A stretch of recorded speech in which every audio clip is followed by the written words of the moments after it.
Alright guys, I'm back. So we talked about before about our detector and the front end of the radio, the mixer, and showed how these things work.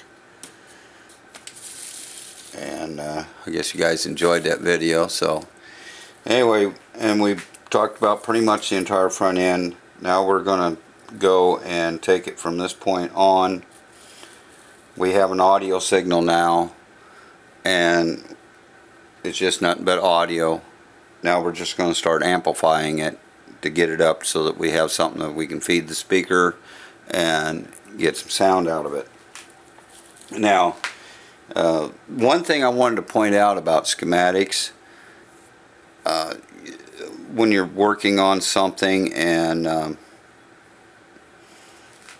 you know, some of these can get pretty complicated depending on the radio and stuff. But one thing I wanted to point out here real quick was this little switch right here.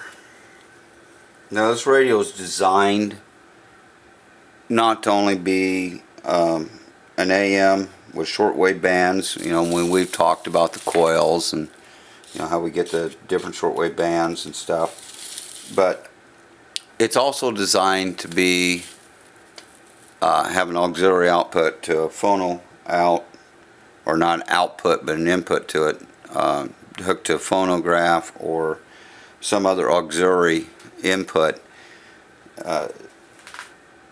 When they do that, say a phonograph, so you've got a radio that can either be hooked up to a phonograph, or maybe it's a radio that already has a phonograph with it. Either way, you got to have some way to have a switch, because what you want to do is when you want to play the phonograph and you want to get the signal from it, which basically just comes from the needle in the cartridge, you don't want anything interfering with that. And if you left the radio basically hooked up, the front end completely connected, you're still going to pick up radio signals, or at least static. No matter where you're at in the dial, you're going to pick up some noise that's coming through that's going to be trying to interfere with you listening to your record. So you got to switch out that circuit, and that's all the switch is doing. Is it's in radio mode now. When it switches out of radio mode, it just shuts off from the detector, the diodes, back towards the front end of the radio. That's completely disconnected from the first audio amp, which is in the detector tube, all the way to the final amps. So that the only thing it's got to do now is just act as an audio amplifier, and that's all it does. And it'll amplify that signal coming from the cartridge and stuff. But the biggest thing is when you're following a schematic, don't let this stuff catch you up. Don't get concerned about it, and don't let it catch you up. Just, they generally will have them set in radio mode. If otherwise, they will, somewhere in the instructions, somewhere in writing, they'll tell you which way they've got the switch set. Generally it's set in radio mode, so, and unless that switch is giving you troubles, or is going to give you troubles, or something of that nature, then don't worry about it. Just kind of follow the little arrows to the circles through. So you got a signal coming through here and coming around. That's all you got to do. So, but don't let it be something that stops you when you're reading the schematic or trying to find the flow of the signal through the schematic.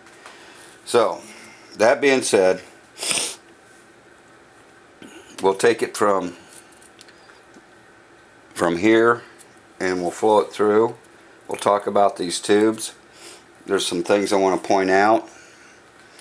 Now, this has a push-pull output on it, which means it's not single-ended. It means that it has two tubes, two output tubes that are working together to amplify the signal and feed it to the speaker. And when you got push-pull,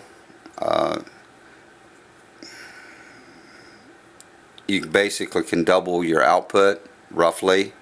It's not exacting depending on how the circuit's hooked up.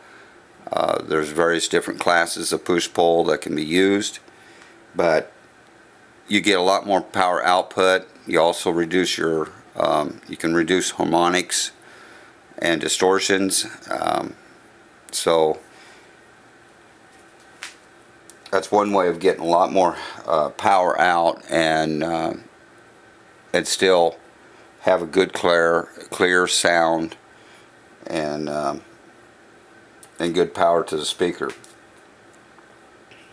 So with that being said, I have push-pull. I've got to do something with that. So my first audio's here, this tube here, the 6Q7, which is the dual diode and triode. The triode is the first audio tube. So it's going to pick up a signal coming off the volume control, so you can set volume, and bring it in through its grid and feed it out through its plate. Now, it feeds out. We have a couple resistors here. This is actually the plate load or dropper resistor, and this is the plate load resistor. In this particular case, one thing I want to point out is this tube actually uses a bias cell to give it a grid bias. It's probably about -3 volts. In other words, the cell is probably a 3-volt cell.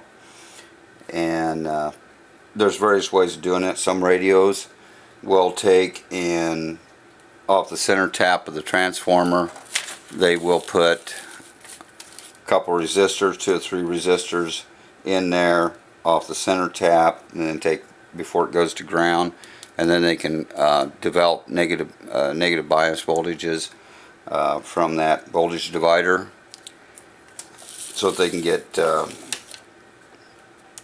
their grid biases for generally just for the audio end. Input, the end of the radio, so the finals, output tubes, and the first audio tube will get its bias that way. You can also use other methods. You can use self-biasing. These tubes are real good for using what is known as contact bias or self-bias. In a case like that, instead of having a bias cell, they increase this resistor here, which is the load for the grid, from 4.7 megs up somewhere like above 10 megs, 10 to 15 megohms, and it'll just tie to ground. What that does is basically keep the grid isolated as much as possible. And what happens then is, as the tube heats up, we start building up electrons or electric charge, negative charge on the cathode. As that builds up, it'll expand out, and some of it will actually collect and stay on the grid, which then makes the grid kind of appear to be negative to the cathode. The cathode sees it as negative, so you get somewhere around at max about a -1 volt negative voltage on the grid voltage.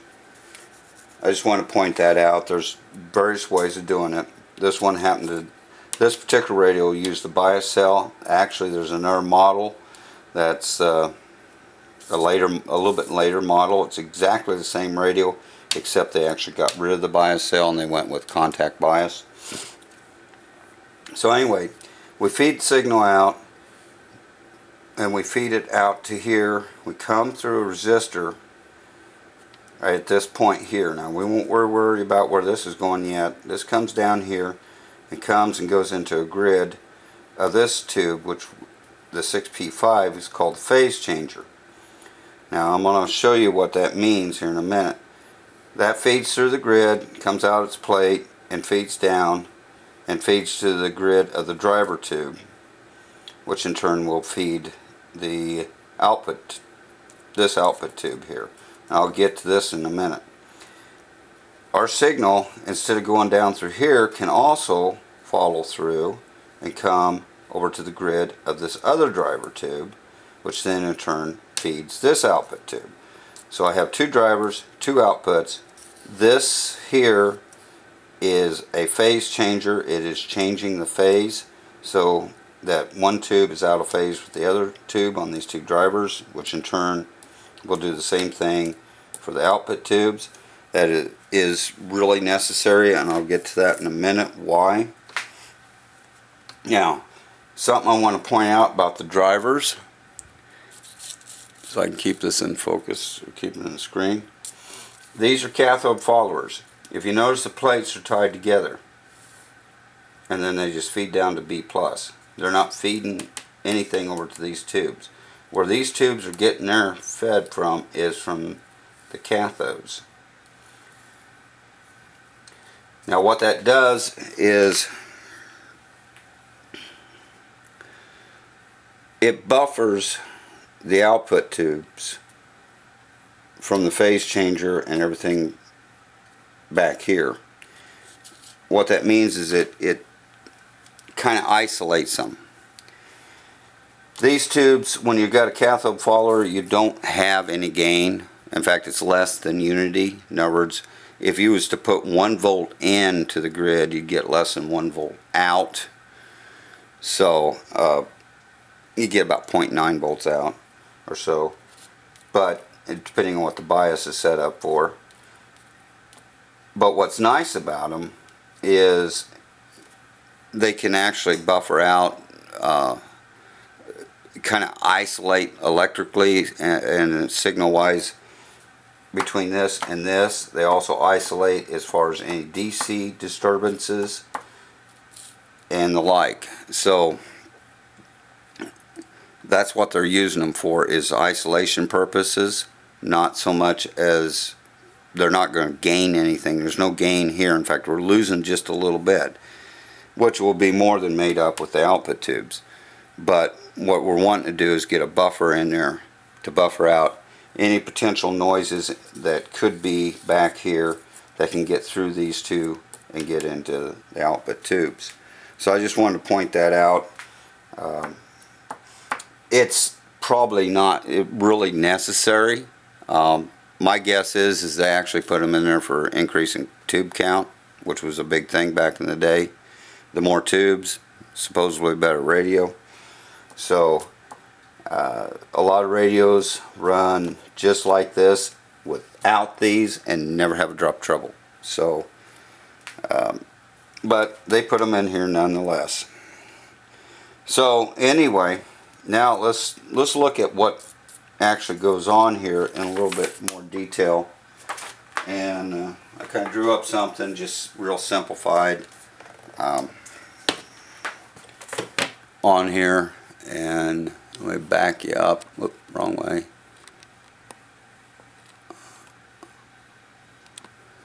And get this kind of adjusted a little bit.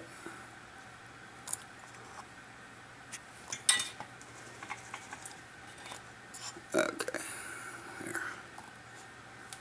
Bring it in just a little bit. All right. Now over here, I've just got just the plate of the first audio tube, and it feeds through its load resistor and picks up B+. Goes through a capacitor.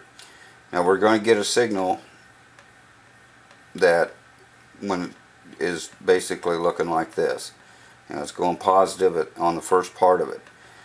That feeds down to one of the tubes as was in the schematic. You know, you got a split off here. One way can go this way and the other way can go this way. Well, that stays the same phase. It's just a wire connecting across here. So we still got the same phase.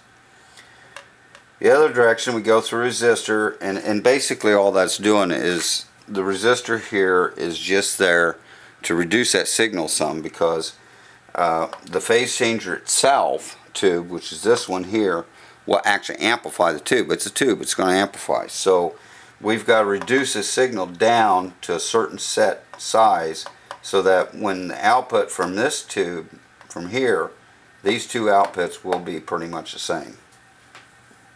So anyway, and I didn't draw nothing to scale, so we go through the resistor, reduce it down, and we go through the phase changer, but now it's inverted. the signal, when this is going positive, this is going negative. And that's why they call it a phase changer. It changes the phase.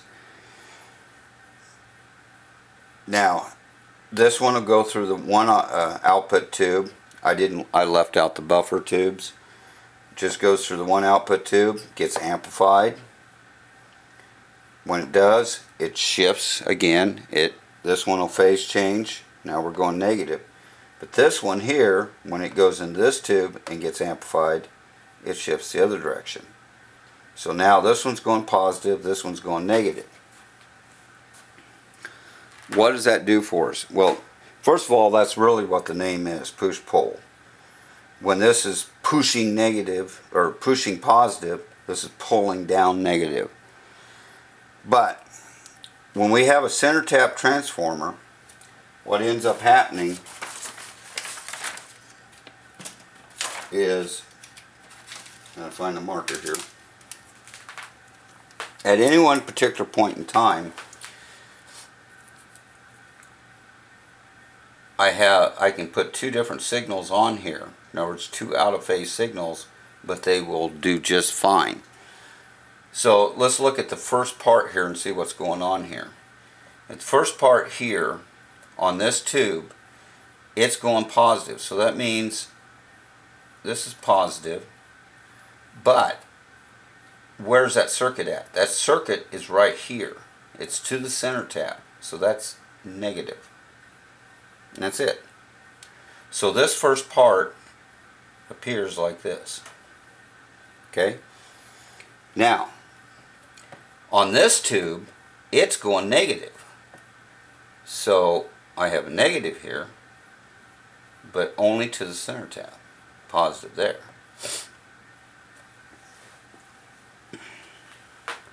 Now, on just between the center tap and here, it looks like this. But as far as the whole transformer is concerned, if we don't worry about that center tap, because the center tap just became neutral. It's got a positive and negative both. They cancel out. These two black things are canceling out on there. What's really concerned is this positive and negative here. And what that leaves out is something like this. It's going positive. Now, when we start going to the other side of that signal, when this starts going negative, this one will be going positive.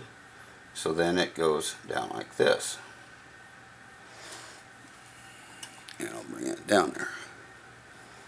So, as far as the whole transformer is concerned, this is what it's seeing. And that is what then it's in turn going to transfer through to the secondary as a full signal.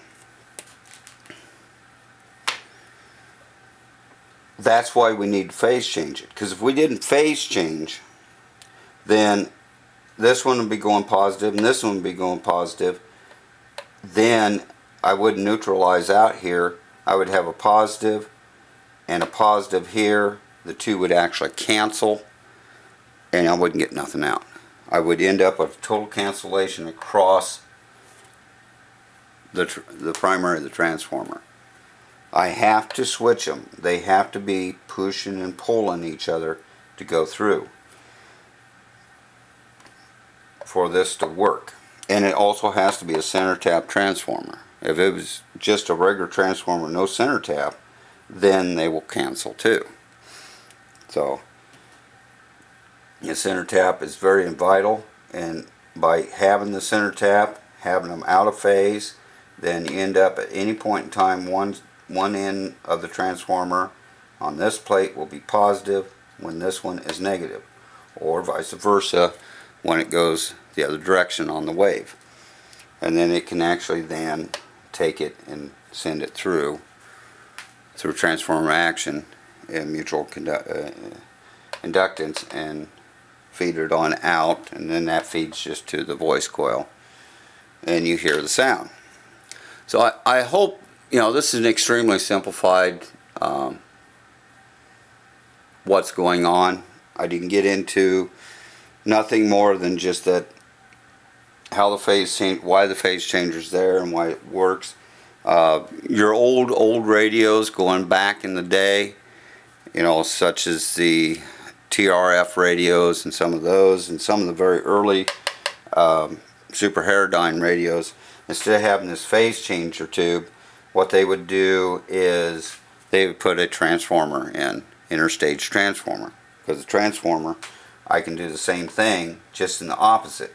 In other words, if I'm feeding through this way, then I'm creating the same thing. So I could actually have a transformer here just flipped around, center tap over here feeding the grids, and do the same thing as what's going on here feeding out. Transformers have some problems and stuff dealing with fidelity and dealing with distortion, plus the ultimate fact of the point matter is they're expensive. They're heavy, they got a lot of iron to them, a lot of copper to them, they're an expensive thing. Tubes are a lot cheaper, tube sockets and stuff. There's various different ways of doing this. You don't have to do it this way where they're splitting the signal coming off here. One is going directly in the tube, the other one going through the phase changer. You can have another way where we're actually using the tube pulling off the cathode here as a cathode follower to feed this. So then we're just going directly in. This would actually just hook across here to our cathode inside this tube, and do a little adjustment of some resistors and get everybody happy here. So it's the same signal strength. That's another way. Some other ways is using two tubes as phase changers. So there's various different techniques. There's even actually a technique where I can actually use some resistors and capacitors to do it. So which is not used hardly at all because it gets rather complicated and very expensive. But on this radio here, it didn't use the cathode, and I just wanted, that's the one we was looking at, and I just wanted to kind of draw it out so it's a little easier to see.